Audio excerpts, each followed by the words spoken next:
Hi అండి. Welcome back to Sridevi గుమ్మడి. ఈరోజు నేను మనందరికీ ఎంతగానో ఉపయోగపడే కొన్ని టిప్స్ చూపించబోతున్నాను. టిప్ 1 వచ్చేసి మన ఇంట్లో కూల్ డ్రింక్స్ బాటిల్స్ తెచ్చుకుంటాం కదండీ! వాటిని అలాగే పడేయకుండా ఎలా వాడుకోవాలో ఈ టిప్ ద్వారా చూపిస్తాను. ముందుగా కూల్ డ్రింక్ బాటిల్ని తీసుకొని దాని కింద నుంచి కొంచెం 1 ఇంచ్ వదిలేసి మార్కర్‌తో పైన క్యాప్ వరకు మార్కింగ్ పెట్టుకోవాలి.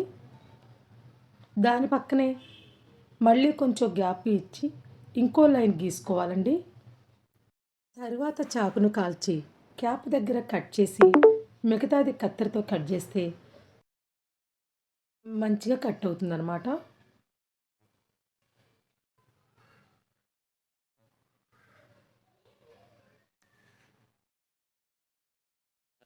ఇలా కట్ చేసిన తర్వాత బాటిల్‌కి మధ్యలో ఇలా ఒక్కో కప్పును తీసుకొని లోపలికి బోర్లించి పెట్టుకోవాలి.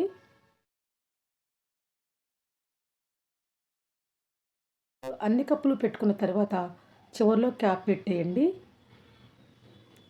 ఇలా పెడితే కప్స్ కింద పడకుండా ఉంటాయి. అలాగే సేఫ్‌గా ఉంటాయన్నమాట. ప్లేస్ కూడా సేవ్ అవుతుందండి. ఇక టిప్ 2, మనం సోప్‌ని కవర్‌లో నుండి బయటికి తీసిన తర్వాత కవర్‌ని పడేస్తాం కదండీ!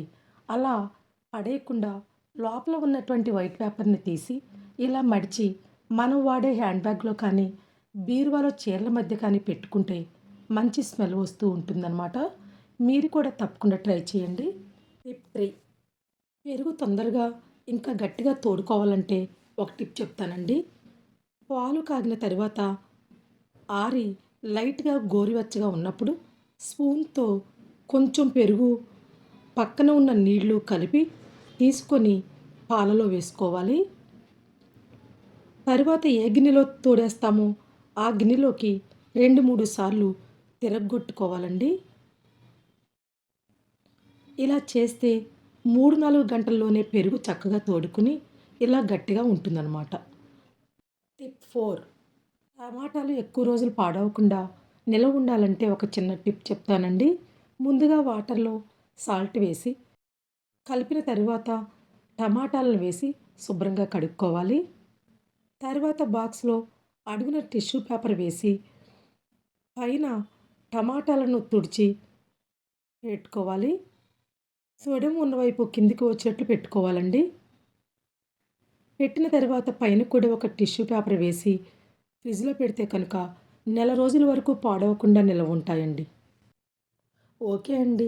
ఈ వీడియో మీకు నచ్చితే కనుక ఒక లైక్ ఇచ్చి నా ఛానల్‌ని సబ్స్క్రైబ్ చేసుకోండి.